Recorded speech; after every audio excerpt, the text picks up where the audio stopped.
Have you ever noticed how most of your suffering isn't caused by what's happening, but by what you're thinking? You're not drowning in the moment, you're drowning in your mind, overthinking, regretting, fearing, replaying. You keep waiting for peace to arrive someday, but that day never comes. Let me tell you the truth that Buddhism reveals so beautifully. Peace isn't waiting for you in the future, it's waiting for you to stop running. The moment you stop worrying is the moment life stops passing you by. You start to feel the air again, you start to hear your own heartbeat, you begin to live. Because real life doesn't begin when everything is perfect. Real life begins the moment you finally let go of the need to control it. 1. The present moment is the only place where life exists. When we worry, our minds begin to wander away from where life is actually happening. We start thinking about what might go wrong tomorrow or what we should have done differently yesterday. These thoughts are like mental time machines, constantly pulling us into the future or dragging us into the past. But the truth is, the future hasn't happened yet, and the past is already gone. Neither of them can be touched or changed. The only thing we ever truly have is the present moment, this very breath, this very heartbeat, this single moment in time where life is quietly unfolding. Buddhist teachings emphasize that all freedom, peace, clarity, and joy are not found in some distant future or long-lost memory. They are only found here and now. The more we feed our worries with attention, the more we lose contact with this present moment, and the more we lose contact with now, the more anxious and disconnected we feel. It's like trying to enjoy a beautiful meal while constantly thinking about what you'll eat tomorrow. You miss the flavors, the texture, the experience. Life works the same way. If you are always lost in what might happen or stuck in what already happened, you miss the life that is happening right now. Every time you allow your thoughts to spiral around what could go wrong or what went wrong, you're not living. You're just thinking. Imagine standing by a river. The water is flowing gently, the trees are swaying, the birds are singing, but you're staring down at your phone, reading old messages and worrying about tomorrow's plans. In that moment, the river still flows, the wind still whispers, the world continues to breathe around you. But you are not really there. This is what worry does. It disconnects you from the beauty, the simplicity, and the peace that already surrounds you. But the good news is, the moment you realize this, you can return. You can come back to the now, not with force, but with awareness. By simply noticing your breath, the weight of your body, the sounds around you, you reconnect with what is real. You don't need to solve every problem or erase every regret to feel calm. You just need to come home to this moment.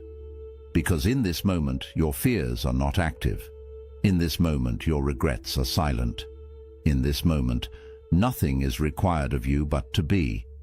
And in that space, where your mind stops chasing and your heart begins to soften, something beautiful happens. A quiet joy arises. Not because everything is perfect, but because you're no longer lost in everything that isn't. That is the miracle of the present moment. It is the only place where life truly exists. And once you learn how to return to it, again and again, you realize you've had access to peace all along. You were just too busy worrying to feel it. 2. Worry is an attempt to control the uncontrollable. At its core, worry is the mind's desperate attempt to feel in control. When something in life feels uncertain, your health, your future, your relationships, the mind panics and starts trying to predict every possible outcome.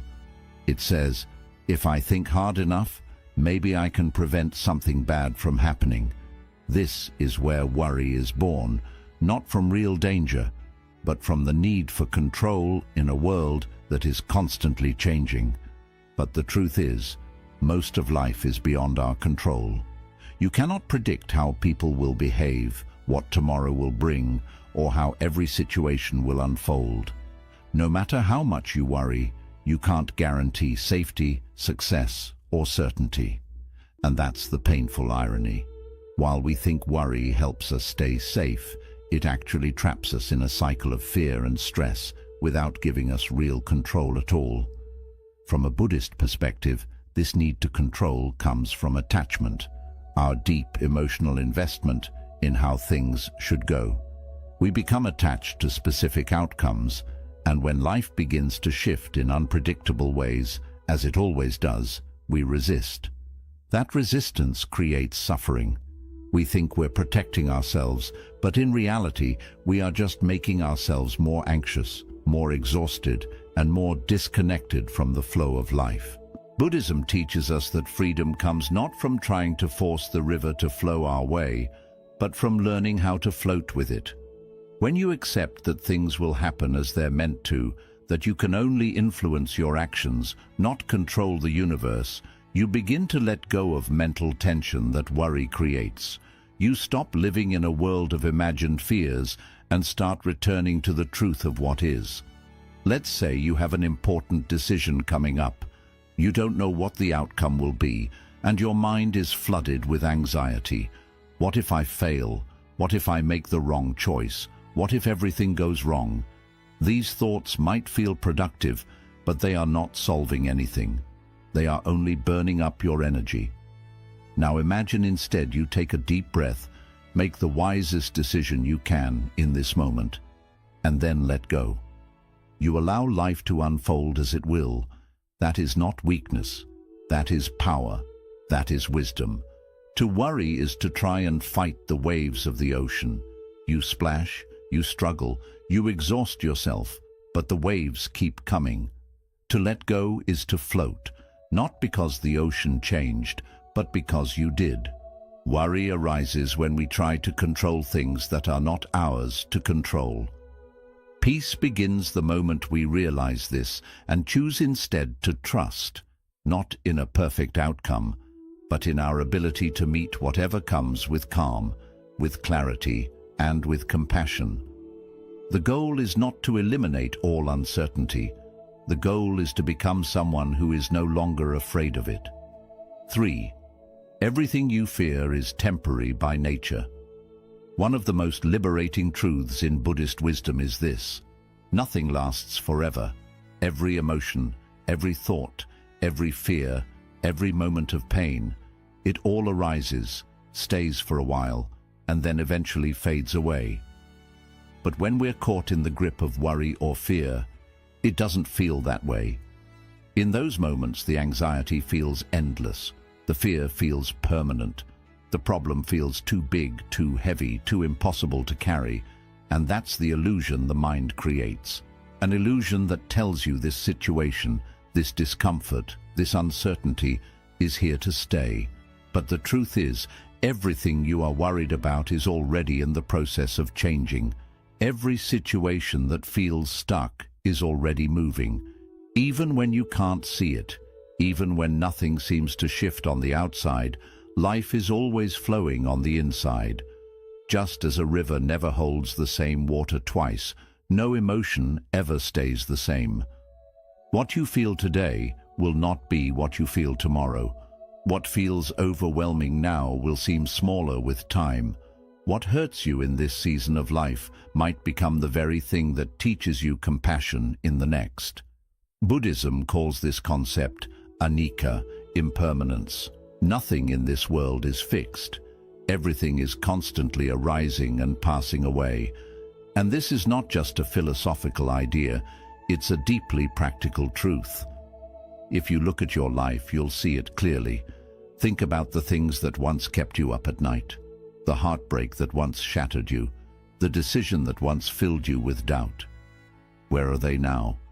Some have healed, some have faded, some have become stories you barely remember. And just like those, the thing you're worrying about today will pass too. But here's the mistake we often make. We treat temporary discomfort as if it's permanent pain. We let a passing emotion define our future. We let a single difficult moment shape our entire identity. We say, "I'll never feel better," when in truth we've always felt better eventually. The mind exaggerates the length and intensity of pain because it forgets that time is always moving and healing is always happening in the background, whether you notice it or not. The rain does not last forever.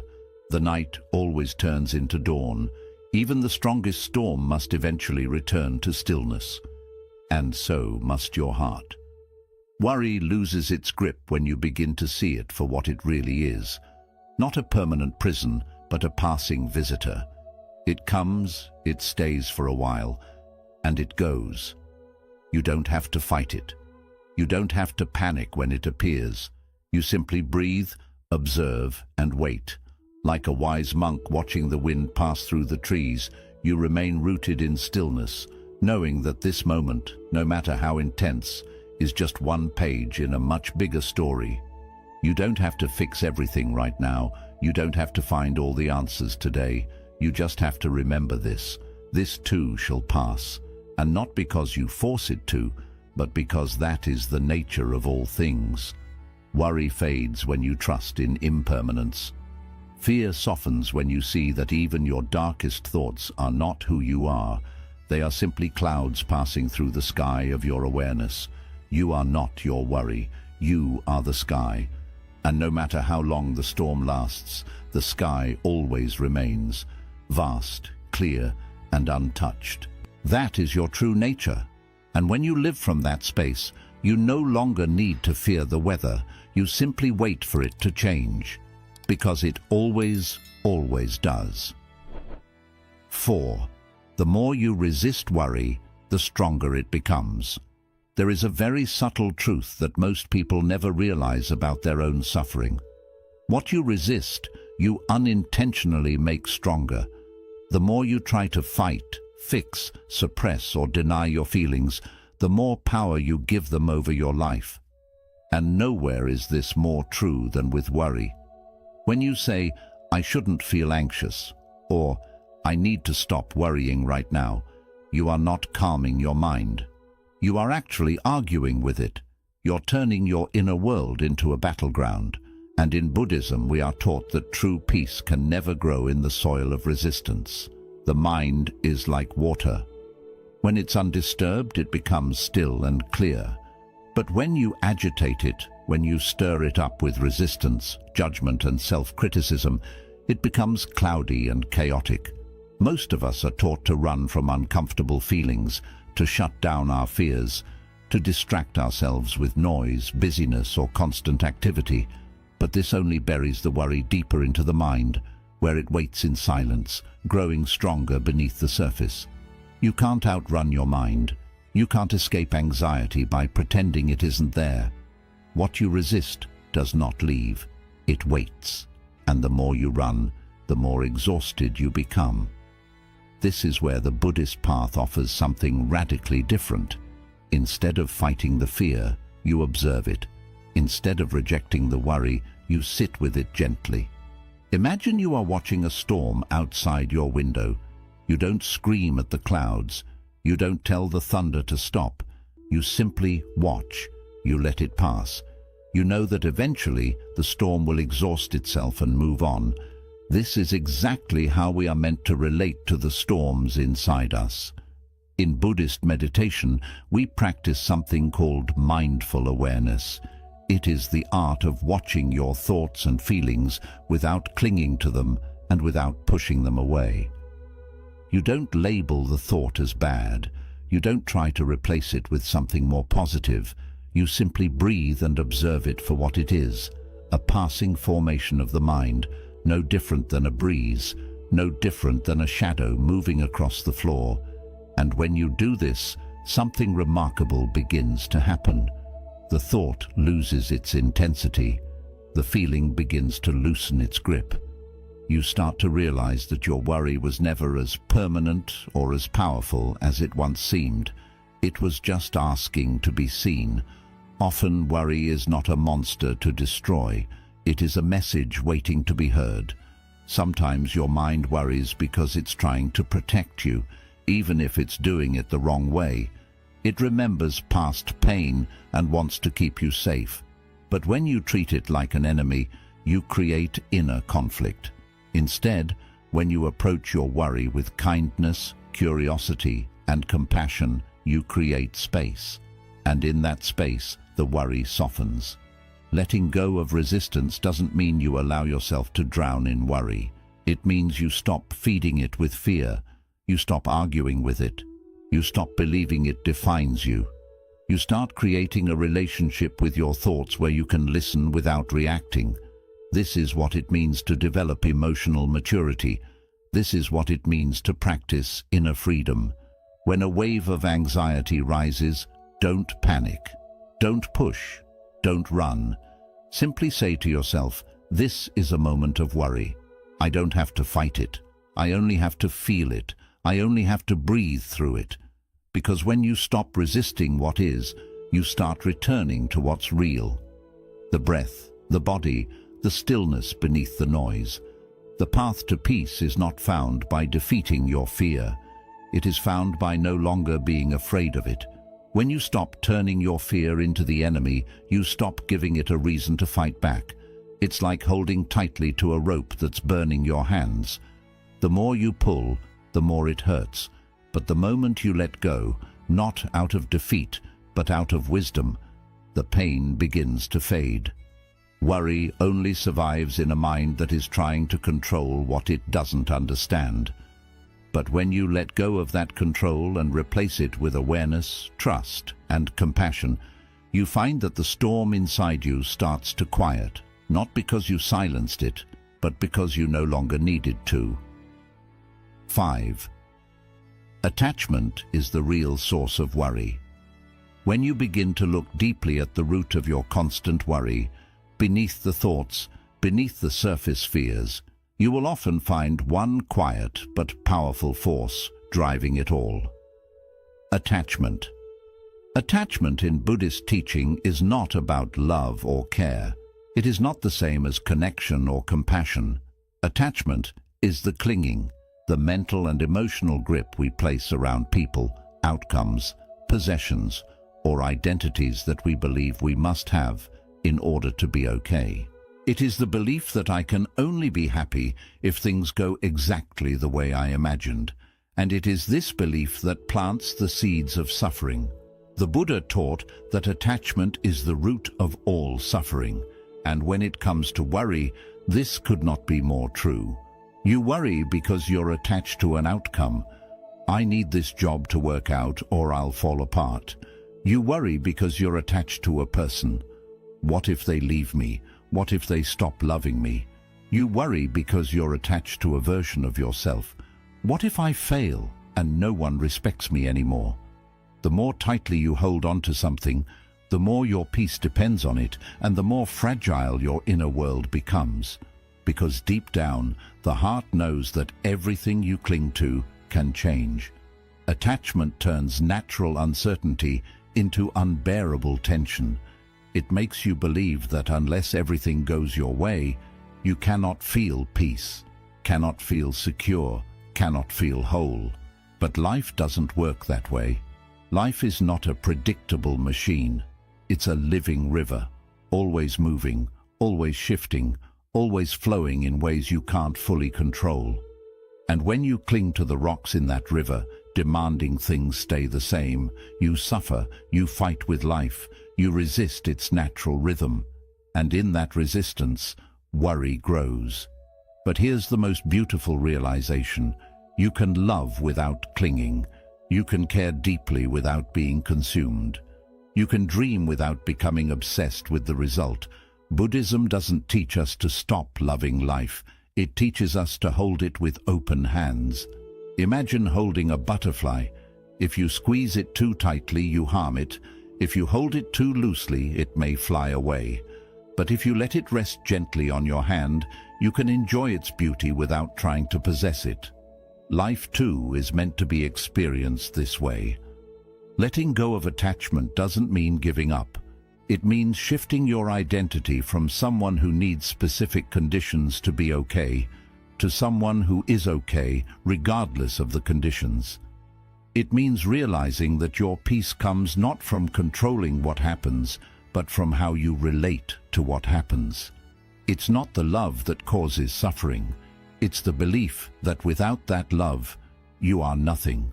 It's not the goal that brings pain. It's the fear that you won't survive without achieving it. When you free yourself from attachment, you don't stop caring. You start caring more wisely. You begin to understand that people, events, and experiences are all part of life's dance, and trying to freeze them in place only causes tension. You begin to see that true security does not come from trying to make the world bend to your will, but from developing an inner world that is unshakable, grounded in presence, in awareness, and in trust. This doesn't happen all at once. It's a practice. You catch yourself clinging and gently let go. You notice your tight grip on a relationship, a desire, or a fear, and you breathe into that tension. You soften. You choose presence over possession, and over time, your heart learns a new way of being, not rigid and fearful, but open and at ease. So the next time you find yourself overwhelmed by worry, ask yourself gently, what am I afraid to lose? And then ask the deeper question, who would I be if I let go of this fear? The answer is always the same. You would be free. Free not because you stopped caring, but because you stopped believing your life depended on controlling everything you care about. And in that freedom, there is no room for worry. There is only space. Space for peace. Space for joy. Space for life to flow, exactly as it is meant to. 6. Peace is a practice, not a product of perfect circumstances. One of the most common and misleading beliefs we hold is this: I'll feel peaceful once everything in my life is under control. We chase the idea that peace will arrive when our problems disappear, when our relationships are all in harmony, when our bank account is full, when our future is certain, when everyone treats us kindly, and when our to-do list is complete. But this is an illusion because the world never stops moving. Life never stops changing. And if you wait for the storm to stop before you learn how to be still, you'll spend your entire life waiting.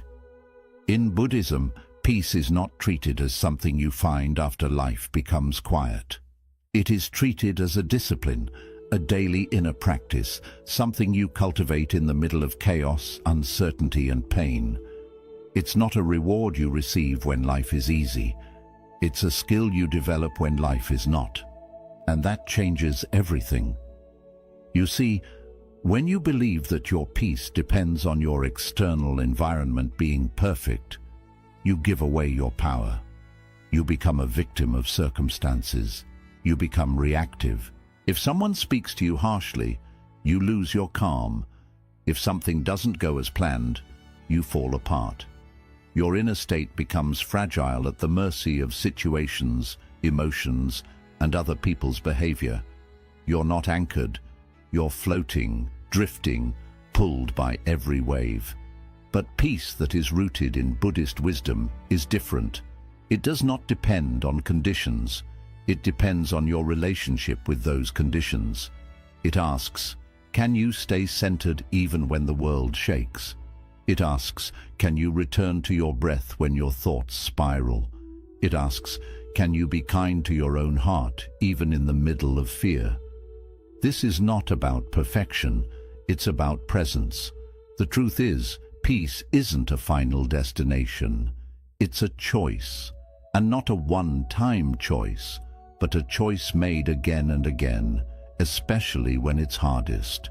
When your mind is racing with anxiety, you gently choose to come back to the breath. When things don't go as expected, you choose to accept rather than resist. When someone triggers your emotions, you choose to pause rather than explode. These small choices, repeated over time, reshape your entire experience of life. Think of it like this: peace is like a garden. If you only plant seeds and then walk away hoping for results, you'll come back to find weeds. But if you return to that garden daily, tend to the soil, water it with awareness, and remove the weeds of distraction and resistance, peace begins to grow. Not because the weather is perfect, but because you are consistent. The garden flourishes not by chance, but through care. And so does your mind. We must also recognize that there will be days where peace feels far away. That's okay. Buddhism does not expect us to be perfectly calm all the time. What it teaches us instead is compassion for ourselves, for our messy human emotions, and for our very real struggles. You don't have to be peaceful every minute to walk a peaceful path. You only need to remember your way back when you forget. When you treat peace like a practice, you stop chasing it. You stop saying, "I'll be calm when," and you start saying, "I can choose calm now."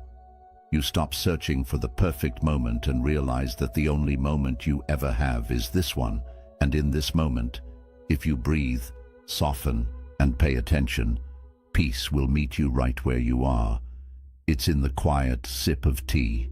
It's in the feeling of sunlight on your skin. It's in the space between thoughts. It's in the acceptance of what is. It's in the breath you are taking right now. Peace is not waiting on the other side of achievement. It's not waiting for your stress to disappear or your life to become simple. It is here, always here, but it must be chosen again and again. And the more you choose it, not perfectly but patiently, the more it becomes your natural state. Worry will still visit, but it will no longer stay. Fear may arise, but it will no longer control you. You will begin to understand the most profound truth of all, that peace was never something to find.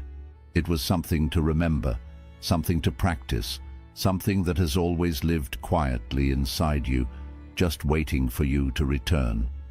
7. You are not your worries. You are the one who observes them. Perhaps the most profound realization in Buddhist teaching is this: you are not your thoughts, your fears, or your worries. You are the awareness that sees them. This simple yet powerful insight has the potential to transform your entire relationship with your mind. Because the moment you realize you are not the voice in your head, but the presence that hears it, you reclaim the inner freedom you were always meant to have. Most people go through life fully identified with their thoughts.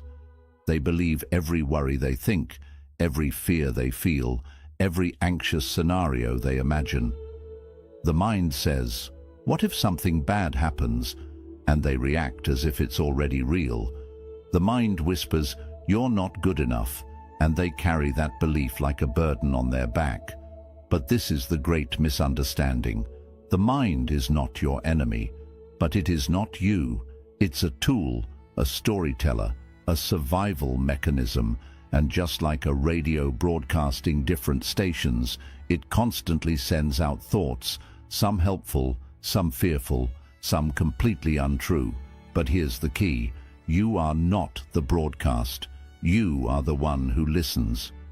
In Buddhism, this is called the practice of non-identification.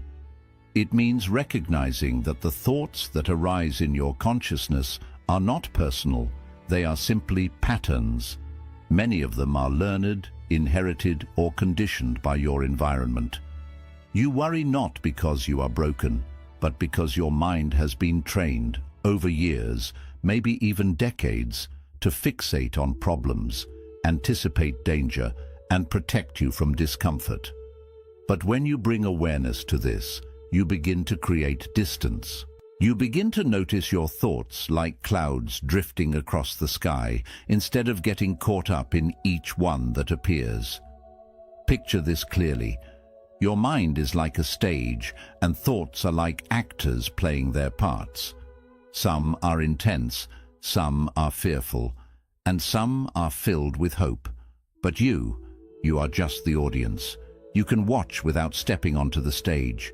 You can let the play continue without becoming part of the story. When worry appears, you don't need to fight with it. You don't have to fix it. You simply notice it. You say, "Oh, there's worry again," and in that moment, You return to awareness. This small gap between the trigger and your reaction, between the thought rising and your answer to it, is where your freedom lies. In that gap, you hold the power to stop, to breathe, and to choose a different response. You don't need to chase every thought that pulls your focus. You don't need to accept every story your mind creates. Just because a thought feels urgent doesn't mean it's true. Just because your mind cries, "What if?" doesn't mean you must react. This is where peace begins, not by having no thoughts, but by seeing them without being caught in them. This awareness isn't weak. It is deeply powerful, because the more you practice observing your mind, the clearer you realize that you are never the fear, never the doubt, never the worry. You are the stillness beneath it all. You are the wide sky, not the storm. You are the awareness that stays steady, no matter how loud the mind becomes. Of course, this isn't easy at first. When a wave of fear comes, it's natural to forget that you are not the wave. You are the ocean. But with practice, through mindfulness, meditation, and gentle noticing, you begin to remember. And the more you remember, the weaker worry becomes. You stop reacting. You stop panicking. You start watching. And in that watching, you discover freedom. It's important to understand this doesn't mean you turn numb or stop caring. In fact, it's the opposite. You feel deeply, but you don't drown. You move through emotions, but you are no longer ruled by them. You still care, but you don't collapse under every passing thought, because you've touched a deeper truth. You are not what your mind holds. You are the space where everything comes and goes. And that space is always calm, always clear, always beyond the noise.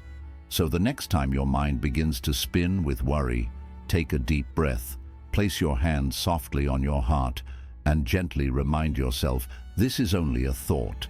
I am the one who sees it. I am not my fear. And then notice what unfolds.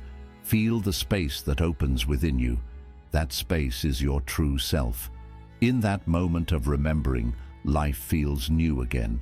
You begin to see that worry isn't something life forces upon you. It's something the mind invents in its attempt to feel safe, sure, and in control.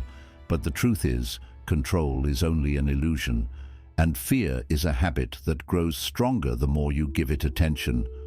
Real life, the kind that is calm, steady, and full of presence, doesn't begin when everything is fixed. It begins when you stop trying to fix it all. It begins when you take a breath, return to your body, and simply rest in the present.